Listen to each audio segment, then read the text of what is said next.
Do you actually have to be on cocaine to be on this podcast?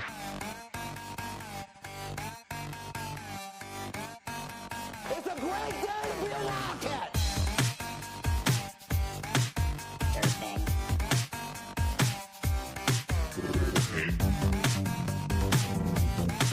Durfing.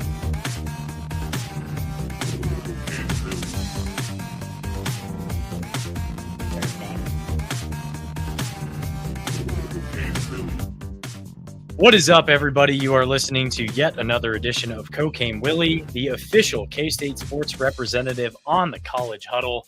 I am your commissioner, Bob Trollsby, and as always, I am joined by my co-hosts, the good chef, Andre Napier, and Fireball, Matt Marchesini. As always, yes. That's an intro. We are sponsored by your favorite local bar in Manhattan, Kansas, Annie Mae's Parlor. It's not a beer crack today. I apologize. It is a twist off because I was at the golf course. This beer twist off is sponsored by Annie Mae's Parlor, located at 616 North 12th Street in the heart of Aggieville in Manhattan, Kansas. And as you all know and love, Auntie Mae's is the best go-to spot in Manhattan, in Aggieville, for live music, comedy, all sorts of events. I mean, you can do whatever you want to do there. If you want to do trivia, you can do Trivia Smackdown every Wednesday. There's going to be Trivia Smackdown on Wednesday, July 2nd. You've got Pie and Cocktails with Therapy. That happens every week, I think, now. That's going to be next Tuesday, July 8th. And then we've got Nathan Page's Underground Guitar Pull. This is an event we all know and love. That's going to be Thursday, July 10th.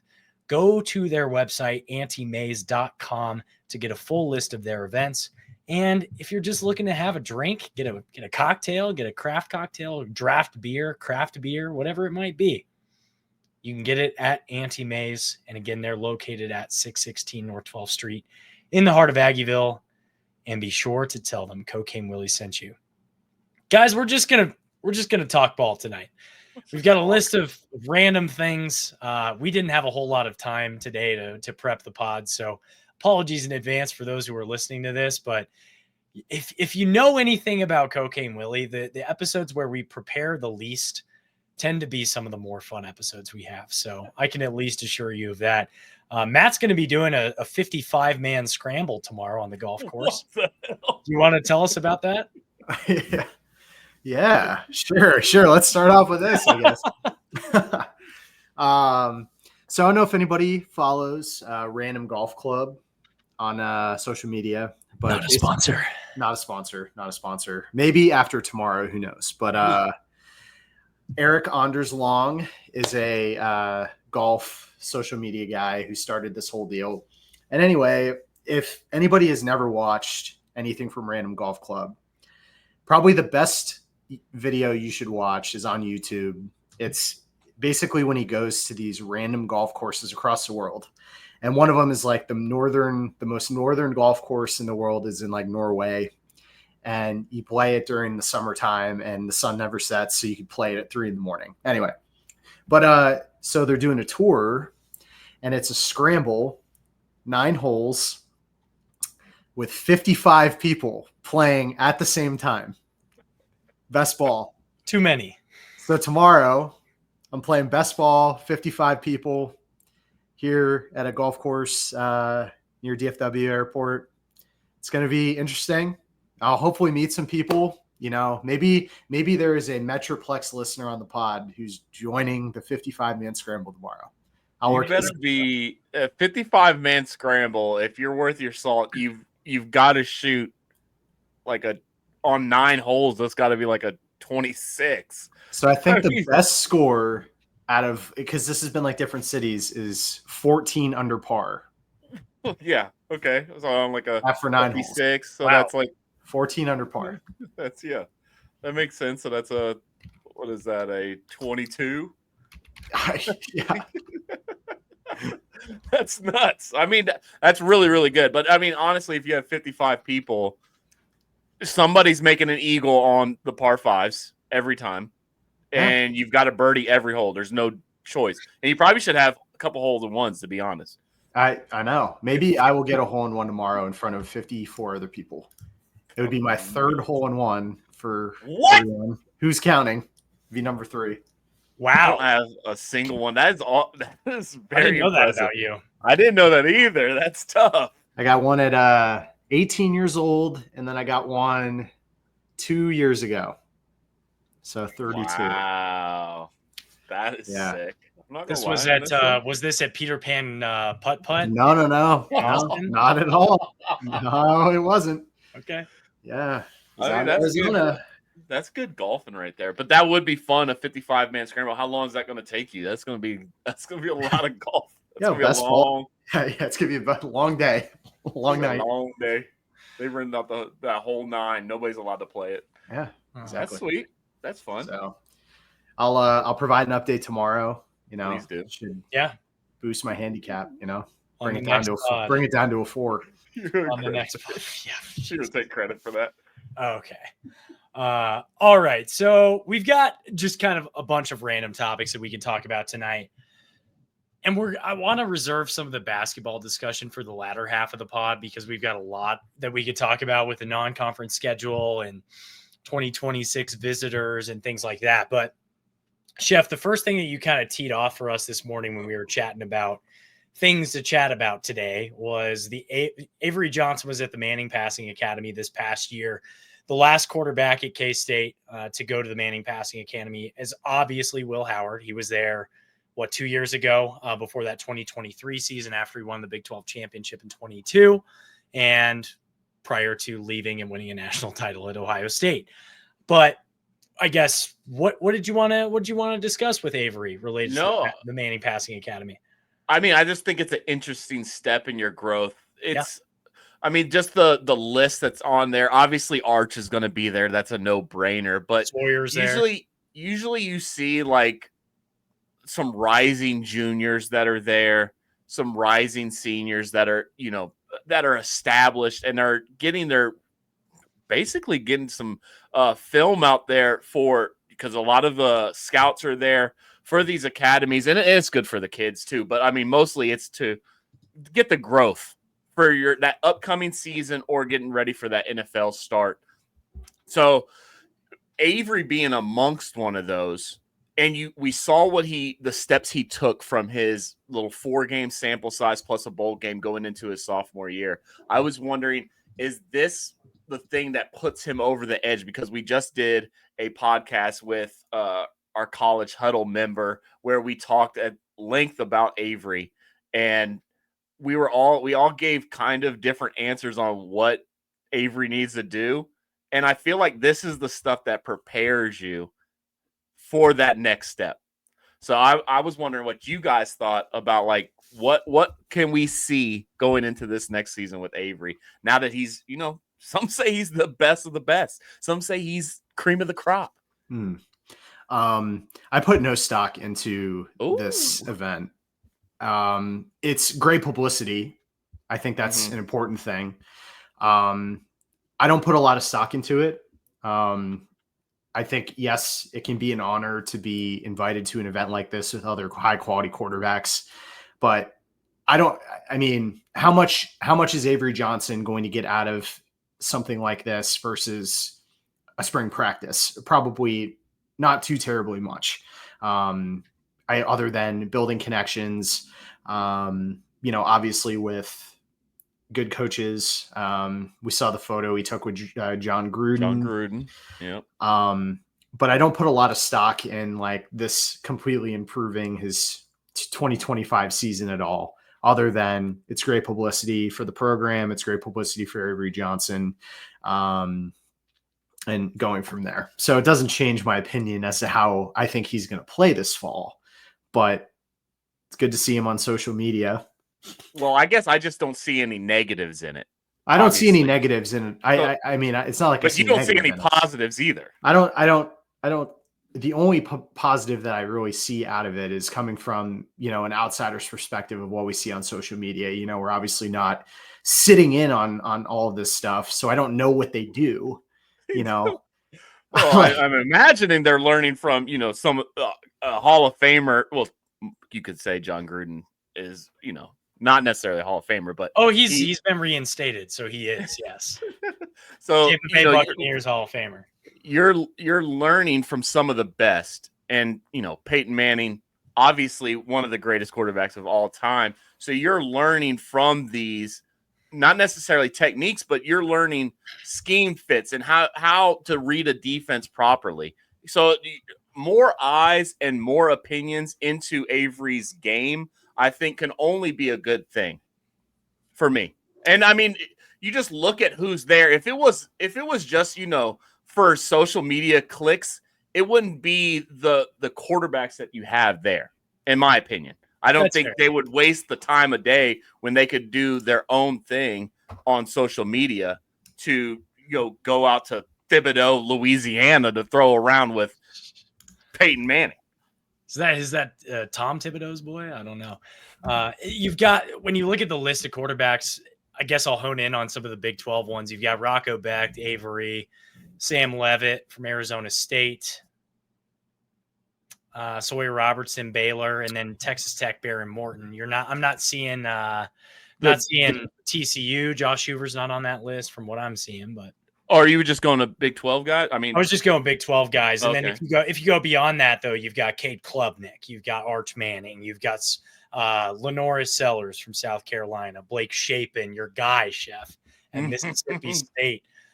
There's a lot of Drew Aller, Luke Altmaier. You've got a lot of good quarterbacks on that list that are Damon Williams Jr. He won like the skills, the skills thing. I mean, these are the guys that are going in. I mean, you look at that list and look at where they're ranked in terms of Heisman odds. I bet you see a lot of those guys on there. Yeah. So this is like this is why I said the cream of the cream, the creme de la creme, if you will. That's where they go. So for me, I think this is just all positives. There's no negatives involved, in my opinion. So I would rather him, instead of doing a summer workout where you're just running around with, your brothers, no offense, but I mean, he's learning here. He's learning, in my opinion. Yeah. And obviously Matt feels a different kind of way. I don't know if we aren't there. We don't know. I think it's great for the program. It's great. Well, we're not at football practice either, but we think that he's getting better at football practice too. Okay, here's a hypothetical. Do you put more stock into a quarterback being an Elite 11 quarterback than not being an Elite 11 quarterback? I mean, I think we're all gonna say yes to that. Okay, because then. I feel like this is kind of an equivalent of Elite 11, but for college quarterbacks who are sitting college quarterbacks. I agree, Bob. I mean, I don't like. This is a gang up on Matt. Apparently, let's put it this way. So we don't know what happens at an Elite 11 camp, right? Oh my we God! Don't. And to that end, Jake Rubley was an Elite 11, or at least invitee. He was trying to make the Elite 11 finalist. Avery was actually an Elite 11. Avery was Elite 11. Yeah. So, it's good publicity for the program to say, hey, Avery Johnson went to the Manning Passing Academy. Avery Johnson was an Elite 11 quarterback, but we don't know what he gets out of it. Oh my God, Matt! So one-on-one coaching with that's great. And hey, again, I'm not poo-pooing the whole thing. You sound like you're poo-pooing it. I'm not. I'm not poo-pooing. It sounds like a poo-poo to me. Oh, it sounds second ball in a row. I've had to say that sounds like you all are just fucking A. I hate everything. Well, I mean, for me, that's where the extent of it. I just that's the little bit of K-State news that was coming out from our quarterback Avery Johnson. So I mean, and you think about it, he's a true. Was he a true junior this year? I mean, draft eligible. It feels like these are the steps that he's taking, whether he leaves after this year, if he takes a big jump, or he's putting his name out there. It's letting it be known that he is a quarterback, not just a runner, as some KU fans would like to say. Absolutely. I'm with you there. I like that. I like that take.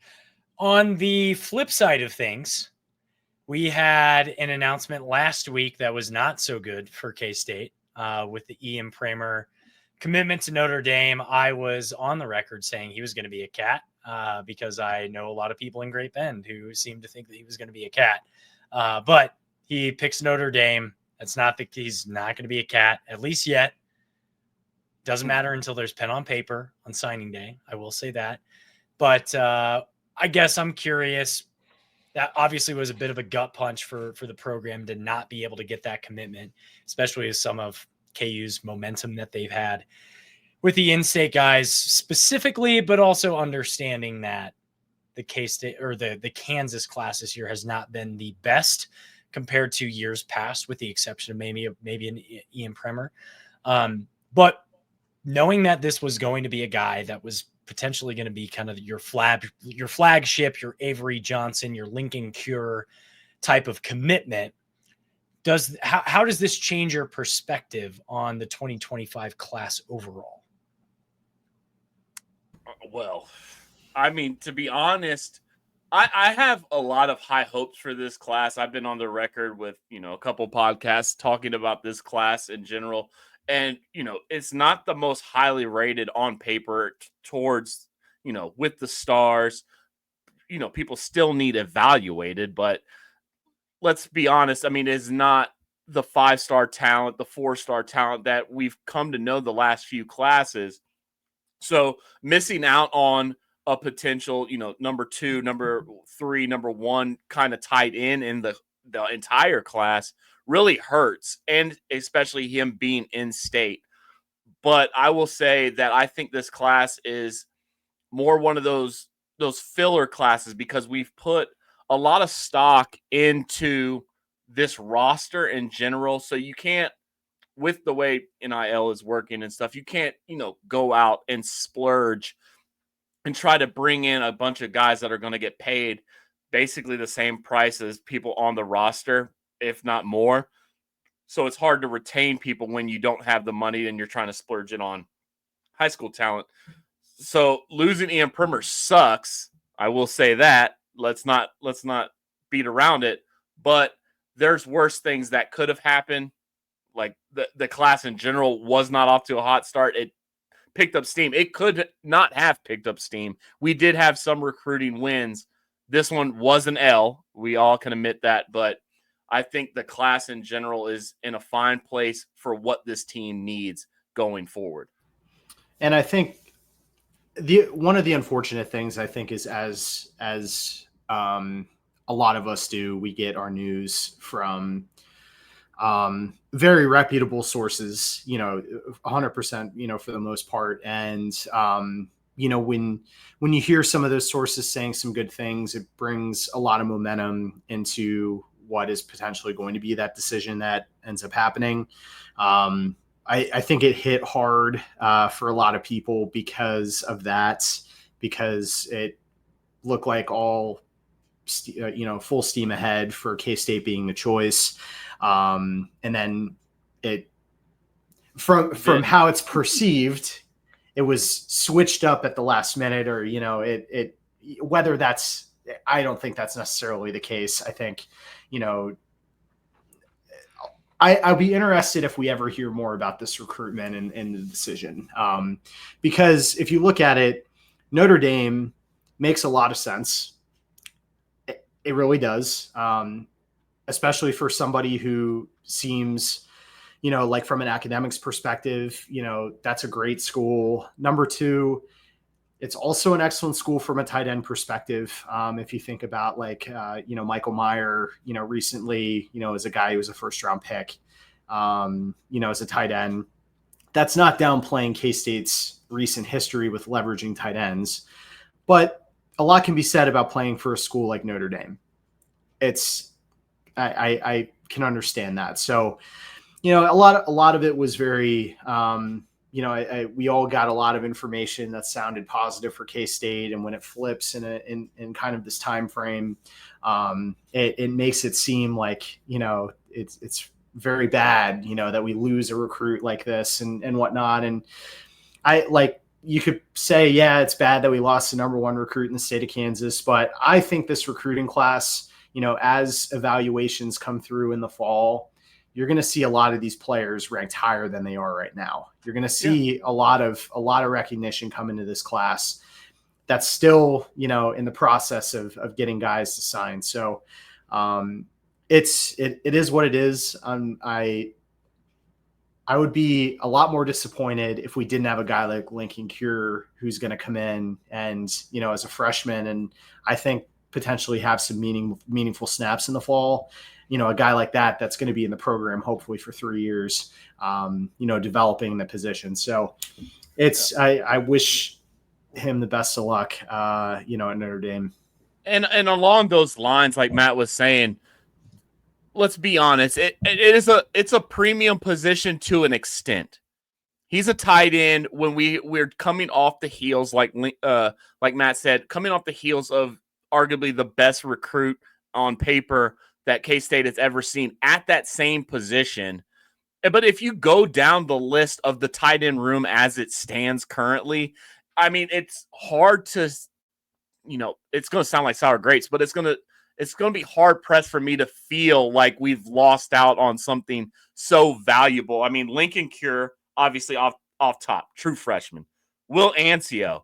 I mean, we are all enamored by Will Ancio. Tons of just last year. Too. Yeah, and he's a sophomore. He's a sophomore class. Andrew Metzger, who we were all, I mean, when the news came in that we got this put on the verge of a 4-star tight end out of Nebraska, we were like, where is he? Why are we doing this? The numbers just don't even make sense. But it's just the riches that we have at this position. Will Swanson going into his senior year, he'll be gone, but that's basically the only person you're losing because Garrett Oakley, still just a junior. Braden Lofton, still just a junior. These guys are still going into their senior year. There's so many in that position, and it's not like we can't fill the tight end role again because there's so much. That is a body type that's out in Kansas and in Nebraska and in Iowa and in Missouri. These are the fruitful recruiting grounds for the tight end position is where we're at. So I don't have like this burn that we're not going to be able to fill that void if we do want John McGraw's son. I mean, he could play tight end. I mean, he's got the frame for it, but I would like to see him at like a, I don't know, linebacker DN hybrid maybe. We'll see. And Metzger, I think you said he was Nebraska. I think it was a recruiting win against Nebraska where he's from Aurora, Colorado. So he's from near me. Oh, is he from Colorado? Regis Jesuit guy. But like, that's another thing we've seen these last two recruiting classes is you're seeing Kleiman and company go out and get guys, especially in this 2025 class from like Cherry Creek in Denver and like really trying to get the inroads in. Cause I feel like prior to that, we had John Pastore from Erie. We had Blake Barnett from Erie, but outside of those two guys, we didn't have a ton of really, really high caliber guys from Colorado. Maybe Carver Willis was the last guy prior to that. So it's cool to see some more of that. And like to your point, Chef, this is fertile recruiting ground, like old Big 8 territories, fertile recruiting ground for the tight end position. I think, Chef, I've got a question for you, and then Matt, I want to hear your thoughts too. When you look at this 2025 class so far, who are you most impressed by that they've recruited so far, and who do you think has the highest ceiling? I think for me, it's Kingston Hall. I think that guy is built. There was a lot of comps to Chidi Obiazor, and you could see it, a guy like that. But I think he's going to fill out more like a Jaden Pickle. Like, I think a guy that's going to come in, he's 6'4" already. He's already pushing around 280. Chidi was like at that 260 range coming out of high school, and he was going to fill into that 280 and be like a leaner, tall, nasty-looking SEC kind of guy. I think Kingston Hall is going to be more of that. He's going to actually be an interior guy that is uber athletic, longer arms.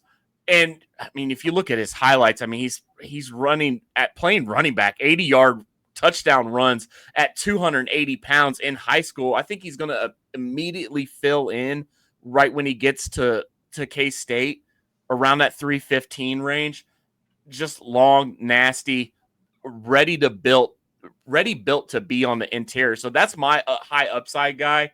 And it was a win over Baylor. That's just got to have those Texas. I think he's from Oklahoma, but you've got to beat those Texas schools for that sandwich state that's in between ours. So Tahlequah. I'm really high. I'm really high on my boy Kingston Holt. Yeah, Tahlequah, Oklahoma, which you're also competing against OU in Oklahoma State for. So Yeah, Been there. Arkansas. Been there.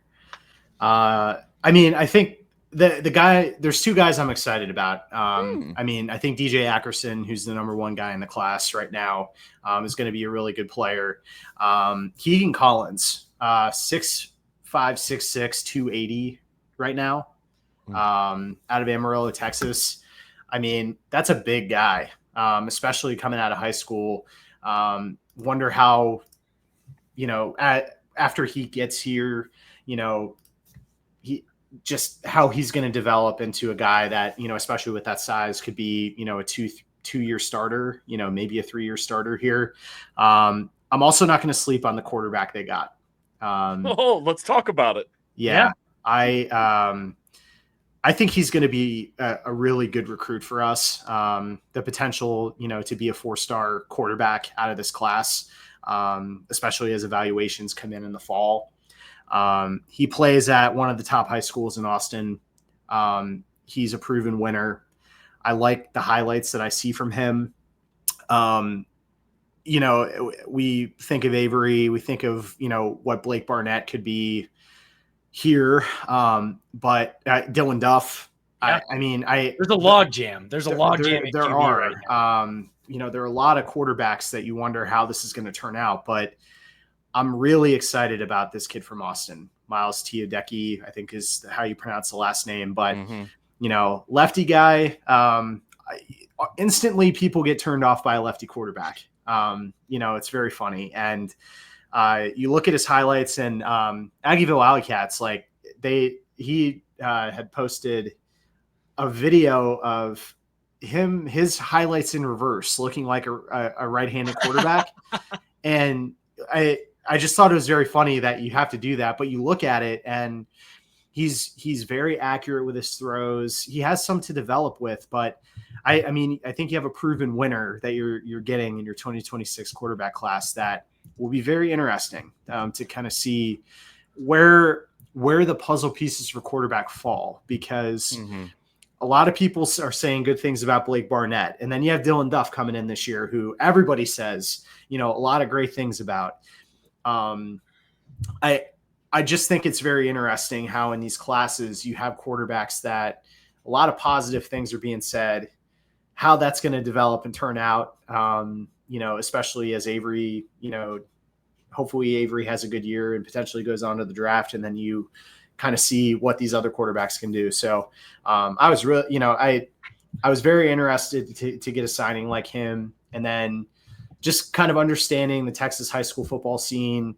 Vandergrift High School is a very, very good high school in the Austin, Texas area. I'm interested to see, how his development is in the fall and where the evaluators look at him at the signing day.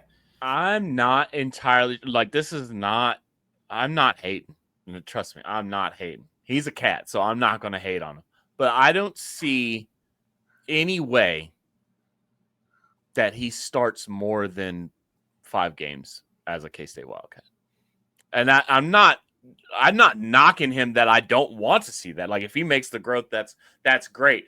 But for me, I'm not an evaluator by any means, but I just don't see it from him in terms of athleticism, natural arm strength, throwing. I mean, these are things that most people want to see fixed because it's not efficient for an offense. But obviously Matt Wells sees they don't offer scholarships to guys for no reasons. So, but for me, I think you get a guy like this as a break glass kind of quarterback. Okay. In my opinion, I think he's a break glass in case of emergency kind of quarterback.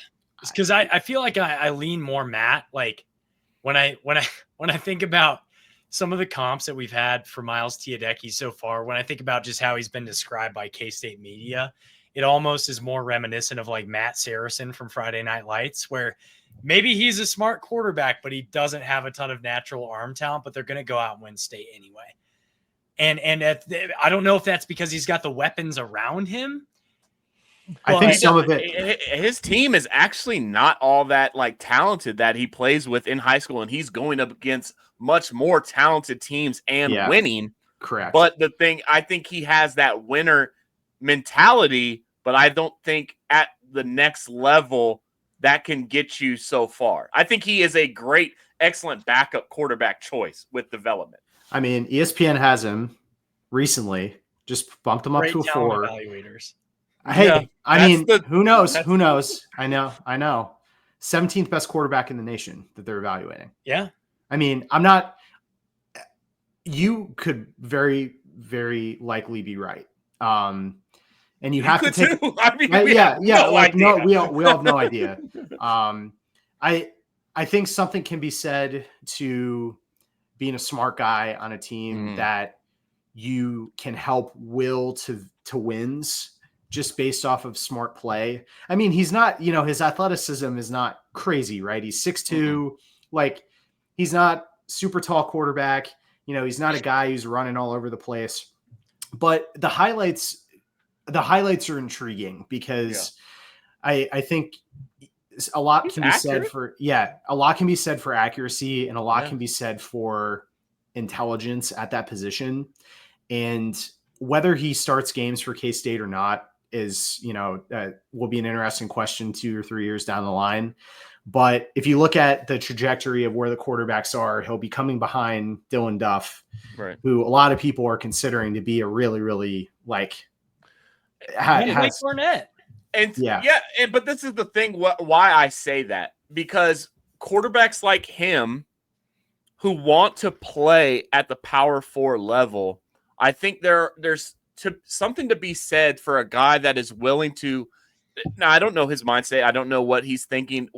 He's probably uber competitive and probably very confident in his abilities. But if I'm in my 35-year-old brain thinking like how this kid should be thinking, I can go to a Power 4 program. I just saw what the backup quarterback got paid by K-State to be the backup quarterback just in case of emergencies, and I can stick this thing out. And if I have the temperament to where I can stick through the program, everybody else might just get out of my way. They might just throw themselves out of the way because they don't want competition. If I stay here, I could win this thing just by happenstance. That's the Taj Manning approach, right? Yeah. I mean, why not? Well, why not be a fan favorite forever in K-State lore to, win a couple games? I mean, that is just how I would think of it. Because not that Taj Manning is the fan favorite by any means either. He could be. I mean, let's be honest. If he plays any minutes this season, he's going to be the last. He's going to be the last of the 4 years stick it out at K-State. But he's going to be the last one we ever see do that. Will he start maybe David Castillo? Will he might start game 1? Taj Manning? Yeah. No. I could see it. He started game 1 against USC. No. I could see it. I very much could see it. No. Yeah. No. At the 5. No. Yeah. Yeah. At the 5. You are I'm so serious. No way. No. Why not? No. Okay. I can't. We got basketball to talk about later. No, and I think this is a perfect segue. I've got a couple things I want to talk about with basketball. I'm making Taj Manning jokes. Let's kick it off. We're already on the recruiting train.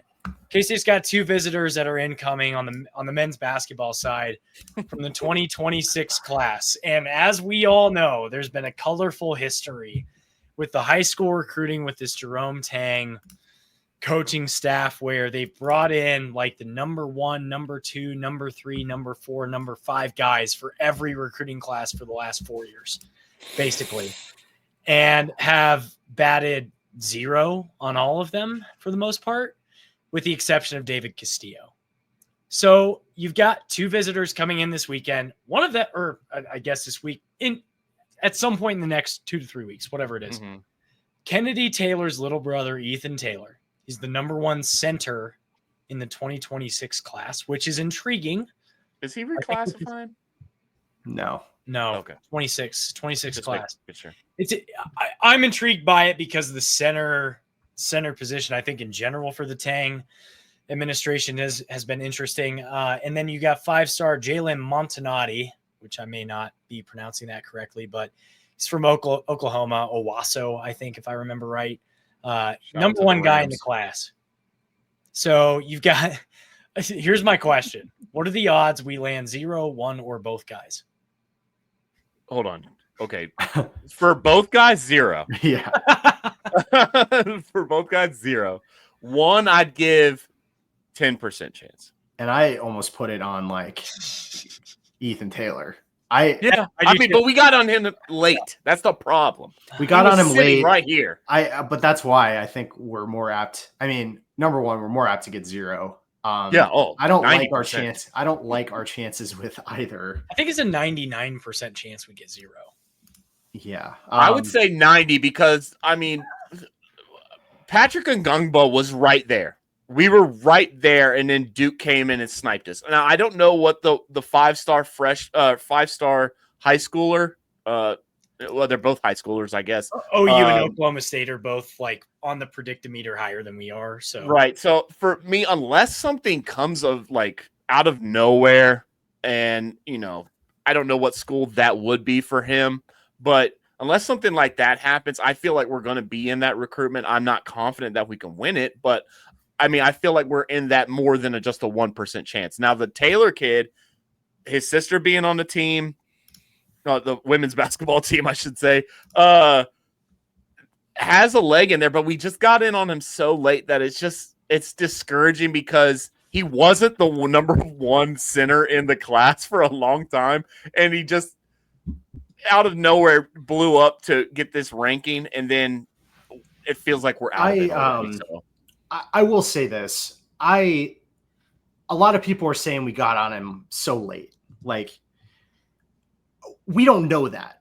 We don't know that. You are the king of we don't know that. I mean, look, I don't think there's any way that the past month was the first time that we've been talking to him. I don't. I say that because Kennedy's on the women's team. I say that. He's a Link Academy. He's going to Link Academy. Like, despite the small connection there, that we've never gotten anything for Rodney Perry with Link. Yeah. Shout out to Rodney Perry. I don't think it's feasible that the first interaction that we're having with him is in the past month. I have to imagine there has to have been some conversations in the back dealing with it. KU has obviously been a team that's been more apt to being – look at everyone here. KU's a team that's been more apt and more vocal about the interest with him. That's why I don't think there's any way that we just started communicating with him. If I'm wrong, I'm wrong. But the kid from Oklahoma is interesting. He's, a guy who's, obviously offered by Oklahoma State. His offer list is pretty interesting. KU, at least from the Big 12 perspective, like Houston, like there's a lot of good teams here, but he's really like from a consideration perspective right now, looking at us, Oklahoma State. So who knows, how that turns out with him. He's definitely an intriguing player in a lot of ways. I think we're more apt to get Ethan Taylor. I really do think that. And I think that would be the best. I don't know, in your opinion, I would say he would be the better win. I think he'd be the better win. I'll say this. He'd be the better win, but he has some development to do as well. He has some development to do. And if you're wanting a player to come in and make an impact year one, you're probably going with the other one. We got to get a pronunciation for this kid. Well, what's his first name? It's Montonati. It's Italian. Italian. Come on. I would say he's more apt to being able to play more meaningful minutes early on. Mm-hmm. But you're probably like Ethan Taylor would probably go out there and he would be I would say maybe like Flory Badunga. He played 15, 18 minutes a game this year for KU.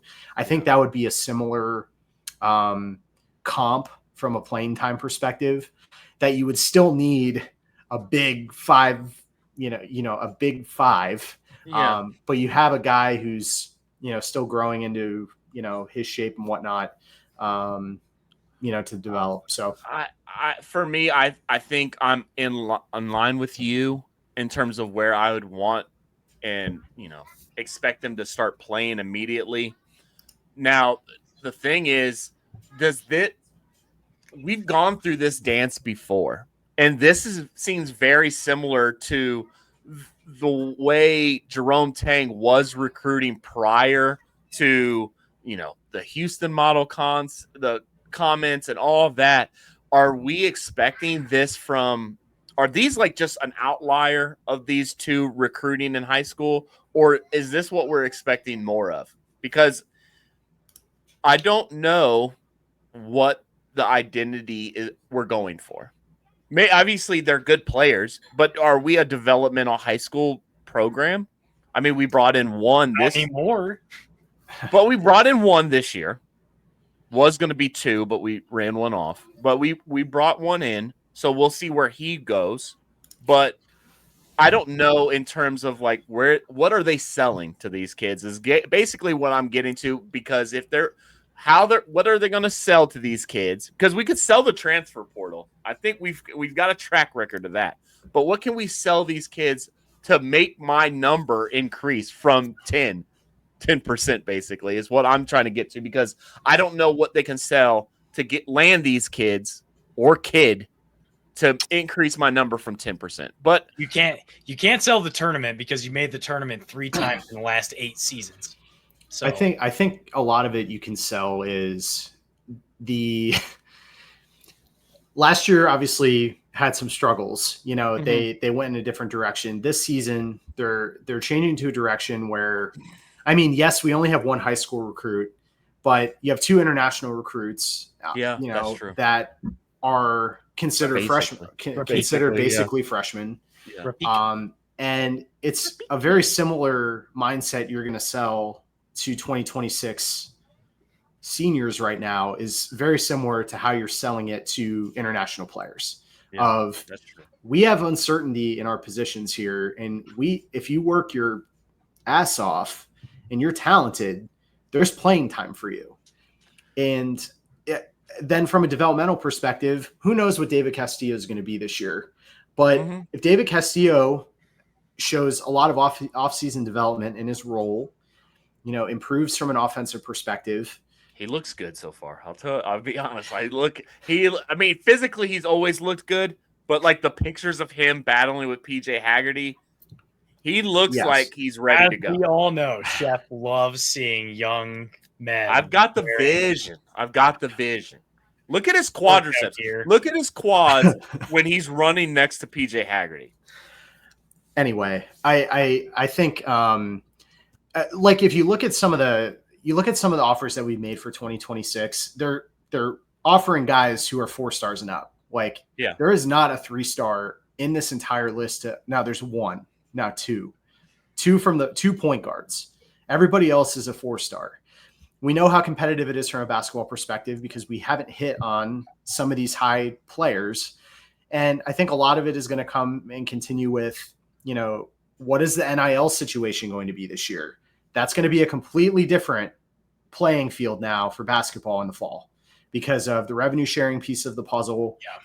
Like, you're not going to be seeing players getting the amount of money that they have been getting in the past, couple years. And you might have to pay, if you want PJ Haggerty to stick around for a second year, if he's not going to the NBA draft, you're going to have to pay a pretty good price, I think, for it. And also to that same point, I mean, the draft conversation, a guy like Kostic, who came in on mock drafts recently and in the top 25 of mock drafts for this next year's NBA draft, I think that's also a selling point that you can sell, that we have PJ Haggerty, who's a potential first rounder, late first rounder, early second rounder, Kostic, who is an international young talent that you can sell, that, hey, we're starting to build this up to where you have the ability to be drafted at that guard position. Now let's see what they can do with post players and forwards and stuff like that. But I like where they're going with that. And like to Matt was saying, with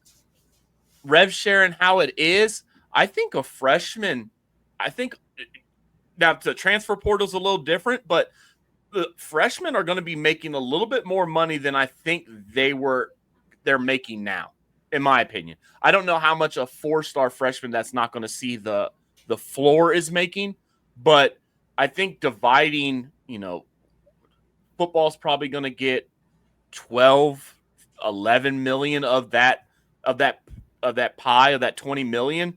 And then basketball can split it up amongst how they want. But I think a freshman is going to be making a good amount of money. I think that would be competitive amongst other basketball programs, especially the ones that we'll be recruiting against. Something to also consider too is like this spell of international players this year. It changed. It's a different mindset that high or Power 5 programs have for international players.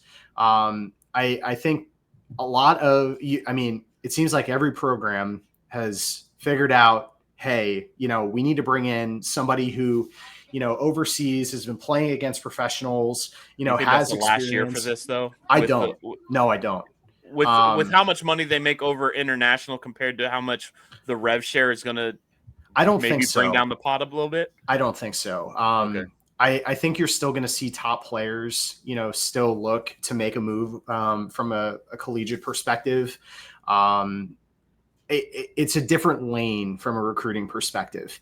There may be, a school, I think Illinois is, an example. Like Illinois, they bring in international players. But if Illinois is, sees this player from Real Madrid who's 19 years old and, is playing 10 minutes a game or whatever, versus a 4-star senior of the same, position, who, if they have one spot or something like that, it's going to be interesting to see how teams rationalize. Do I look at the international player versus looking at, a 4-star, a 3.5-star freshman, who's of the same position.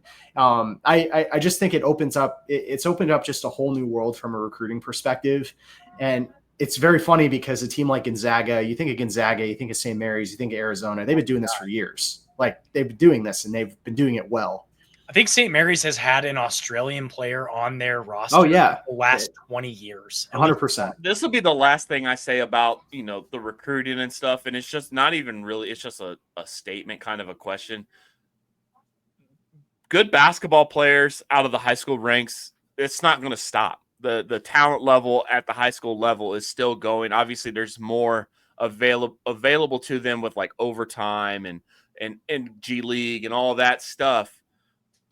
But it seems like the high school recruiting for Power 4 basketball programs is winding down. Like it's less opportunities for them at college level in the P4. Is there just going to be a surplus of talent just like waiting around or what? I just don't understand where it's all going. Like JUCO football in the 90s and 2000s. I don't know.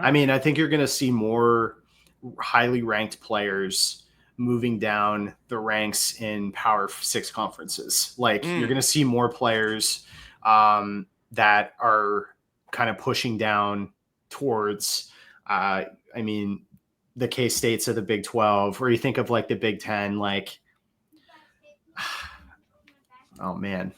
Nebraska, teams like that. I was thinking like a Penn State, Penn State, a team that they've had a run, like mid-tier schools, Northwestern. Here's an example. Like a VJ Edgecombe from Baylor was a 4-star recruit out of high school. Right. But what I'm saying is third in the draft, in the NBA draft.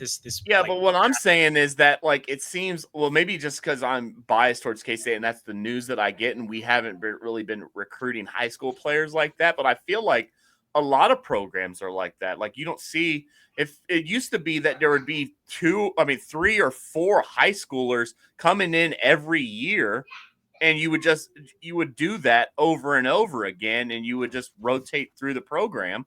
because you just think your transfer, like the transfer portal, just It completely does changes that the now. whole deal. And so that's why I'm saying, like, are the program, there's not less basketball players, but it just seems like there's less spots for them. Where are they going? But maybe I'm just crazy.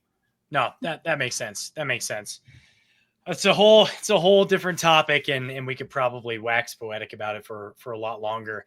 Last thing I want to talk about, non-conference schedule for K-State men's basketball has not been finalized, but we've got a lot of the big opponents have already been announced. We've got Tulsa, which PTSD. We're 2-7 against Tulsa all time, something like that. Feels like it. Creighton, who I know a lot about, but love that matchup because Creighton's a fantastic program with a lot of success, especially recently. They were in the Elite Eight the same year we were 4 years ago, 2022-23 season. Indiana with a familiar friend in the coach there that was at West Virginia last year, playing a one-game, one-off situation at Assembly Hall. And then we've got the tournament situation thing that's not during Feast Week, but sort of right before it, I think. Mississippi State with Chris Jans, Chris Jans, I could talk about him. New Mexico, the Lobos, and old friend Fred Hoiberg, Nebraska Lincoln, is playing in that same tournament. So we're going to play, I think, 2 of the 3 of those teams. Just going to depend on how that bracket plays out. And then you've got kind of 7 more games to play around with, right? I think there are some rumors about another Power 5 in basketball opponent, and then you're probably going to have 6 bye games at some point. So how are you liking how this is shaping up? Because I like this. I've always tended to prefer having more Power 5 competition on the basketball side, even though I know we had the whole TJ Otzelberger padding his schedule with bye games 2 years ago. Like, I get that. I understand the logic behind it. I understand how that works out with the metrics and Ken Palm and all that shit. But I would rather play Creighton, Indiana, Mississippi State, and Nebraska than play. I don't know. You've only got a game to A&M and yeah, like I don't want to play FAMU 10 times. Right. So. No. I don't know where Matt stands on this, but I love that Indiana matchup. I mean, obviously, that would be a nice road venue. I remember they went to Butler not too long ago, went to Hinkle, and I really enjoyed going to that game in person. I will see. Maybe I could potentially get tickets to go to that game. It's not too far of a drive. That would be really fun. And it's not in Cincinnati, which you're never going to again. Yeah, I'm never going back there again. Disgusting Bearcat people. They look like Bearcats. But for me, I think I'm right in lockstep with you, Bob, with get hard teams on there. We tried to do the easy schedule and we failed at that. So at this point, just play. If you're going to lose the games, you might as well just play the stiffest competition that you can and have these historic matchups. Yeah, and have quad 1 losses instead of, potentially a quad 3 win and then it really backfires on you and you have quad 4 or quad 3 losses on there. So for me, I like the Indiana matchup. Creighton, absolute dirty work. I don't know how good they're going to be, but they're probably going to still be pretty damn good. They're losing Kalkbrenner, which is going to be rough, but they're still going to be solid. And then Mississippi State, nasty. That's SEC competition. SEC was probably arguably one of the best league last year. So for me, just keep racking them up. I like it. I'd rather not have Nebraska in that tournament, but they probably will lose anyway, so it'll be Mississippi State's gonna be good as long as Chris Jans isn't playing slap ass with co-eds. Oh my god. Golly. It's calling a spade a spade. I mean, I'm always I want to play big teams in the non-conference. It's more exciting to play those types of teams. I think I am disappointed with the rumors that the Indiana game is just an away game. I'm okay with it. I know. It's Indiana. I would love to play Indiana at home or in an environment that allows you to play Indiana in your home turf, whether that be Kansas City or Wichita.